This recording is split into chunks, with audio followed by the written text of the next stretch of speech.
ഞാൻ മദ്രസയിൽ 6ാം ക്ലാസ്സിൽ പോയ ഒരാളാണ്. പക്ഷേ മദ്രസയിൽ എന്നെ പഠിപ്പിച്ച കുറേ കാര്യങ്ങളുണ്ട്. അതൊക്കെ ഇപ്പം എനിക്ക് ആലോചിക്കുമ്പോൾ ദേഷ്യമൊക്കെ വരും. അപ്പോൾ 6ാം ക്ലാസ് വരെ മദ്രസയിൽ പഠിച്ച ഒരു പെൺകുട്ടി പറയുന്നു, മദ്രസയിൽ പഠിച്ചത് അബദ്ധമായി പോയെന്ന്.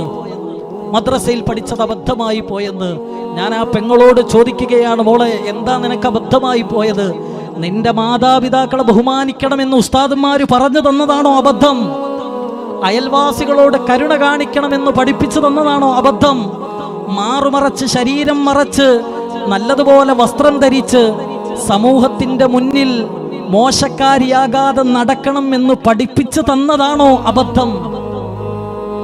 അങ്ങനെ പഠിപ്പിച്ചു തന്നതാണോ അബദ്ധം?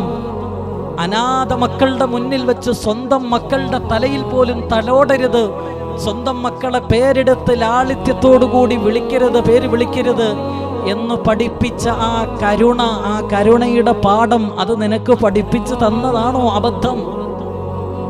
രാവിലെ നേരത്തെ എഴുന്നേൽക്കണം, പല്ല് തേക്കണം, കുളിക്കണം, വൃത്തിയായിട്ട് നടക്കണം, നല്ല വസ്ത്രം ധരിക്കണം, ഇബാദത്ത് ചെയ്യണം, നിസ്കരിക്കണം, നോമ്പ് പിടിക്കണം, റമദാനിൽ നോമ്പ് പിടിക്കണം, കഴിയുമെങ്കിൽ ഹജ്ജ് ചെയ്യണം എന്നൊക്കെ പഠിപ്പിച്ചു തന്നതാണോ അബദ്ധം?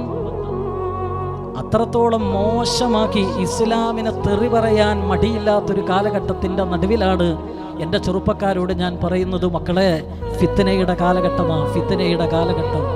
നിബിതങ്ങൾ പറഞ്ഞത് എന്താണെന്നറിയോ?